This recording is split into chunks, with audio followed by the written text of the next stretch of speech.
আমি তার দোষ দেব কি? আমারই তো কপাল পোড়া, বিধি ওর সাথে আমার বাঁধে নাই রে জোড়া। কাল বৈশাখীর ঝড়ে ভেঙে গেল সে গাছের গোড়া।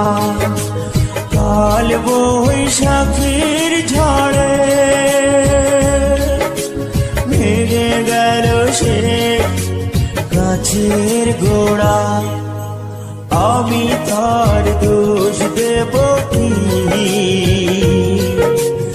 আমারই তো কপাল